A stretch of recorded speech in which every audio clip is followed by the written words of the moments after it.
नमस्कार, चंदाच्या रेसिपीमध्ये आपलं स्वागत आहे। आज मी तुम्हाला मस्त असं पिठलं बनवून दाखवते। त्यासाठी मी मटार घेतले, फ्लावर, टोमॅटो बारीक चिरून घेतले, कांदा बारीक चिरून घेतले, कोथिंबीर लागणार आहे, आलं लसूण कोथिंबीर, मिरचीची पेस्ट, बेसन म्हणजे हरभरा डाळीचं पीठ आणि मसाला डब्यातलं साहित्य लागणार आहे। तर आता आपण तयारी करूया। तर पहिल्यांदा गॅस पेटवून मी त्यावर पातेलं ठेवते। गॅस बारीक केलं आहे। आता तेल ओतूया। तेल गरम झाले की त्यात मोहरी टाकूया। मोहरी तडतडली की आपण त्यात जिरे टाकूया। जिरे तडतडले की त्यात आपण पहिल्यांदा बारीक चिरलेला कांदा त्यात टाकूया। आता कांदा सगळा टाकला आहे। नंतर त्यात आपण हलवून घेऊया। थोडंसं हलवलं की त्यात आपण मटार टाकूया। त्याच्यामुळे मटार चांगला तेलामध्ये तळला जाते। आता मटार सगळं त्यात टाकलं आहे मी। नंतर आपण ते पण हलवून घेऊया थोडा वेळ। नंतर त्यात आपण टोमॅटो टाकूया बारीक चिरलेला, ते पण हलवून घेऊया। ते पण हलवून घेते।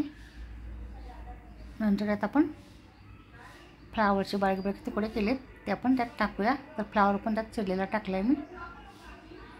चांगलं परतून घ्यायचं। नंतर त्यात आपण आलं लसूण कोथिंबीर मिरचीची पेस्ट टाकूया, खोबऱ्याची। चांगलं ते हलवून घेऊया। चवीपुरतं त्यात हळद, चवीपुरतं मीठ टाकूया। परत ते चांगलं हलवून घेऊया। चांगलं हलवलं की त्यात आपण गॅस बारीक करायचा आणि त्यावर आपण ताट ठेवूया। ताटात पाणी ओतायचं। गरम पाणी ओतलं तरी पण चालतं, म्हणजे लवकर वाफवलं जाते। त्यामुळे पाणी ओतले तर मंदाच्यावर थोडा वेळ ठेवायचं। नंतर थोडा वेळ ताट काढायचं, म्हणजे आतलं चांगलं वाफवलं जाते। तर परत हलवून घेते मी। नंतर परत थोडा वेळ आपण त्यावर झाकण ठेवूया। पाणी घातलेलं ताटात बारीक गॅस करून ठेवायचं। नंतर लगेच थोड्या वेळानं काढायचं आणि हलवून घ्यायचं।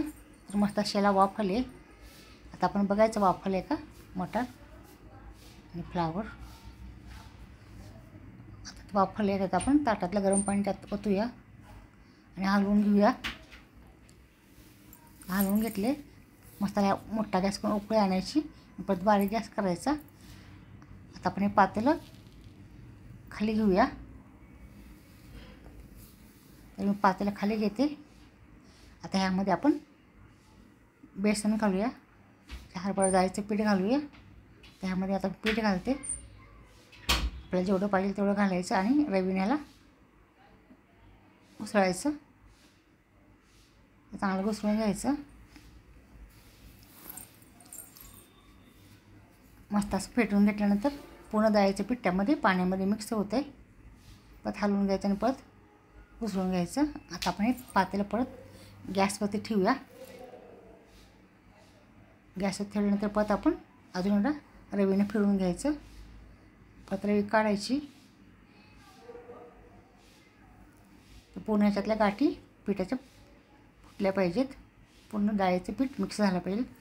आता मी त्यातले रवी काढून घेतले आणि आता आपण चमच्याने बघूया। मस्त असं फेटलं गेले। आता आपण बारीक गॅस करूया, त्यात कोथिंबीर टाकूया हलवून, परत थोडा वेळ झाकून ठेवूया। नंतर थोडा वेळ गॅस बंद करूया। तर मस्त असं आपलं पिठलं तयार झाले। आता आपण झाकण काढूया। आता का वाटीमध्ये मी पिठले सगळं काढून घेते। तर मस्त असं पिठलं भाकरीबरोबर, चपातीबरोबर आणि भाताबरोबर पण खायला मस्त लागते। आता ते वाटीमध्ये काढून घेते। तर पिठल्याबरोबर खाण्यासाठी मी बाजरीची भाकरी बनवली आहे। आता बाजरीच्या भाकरीवर पिठलं वाढते आणि तोंडी लावायला काकडी आणि टोमॅटो ठेवते। तर मस्त असं आपलं जेवण तयार झाले। तर या जेवणाला आवडलं तर लाईक शेअर सबस्क्राईब करा। धन्यवाद।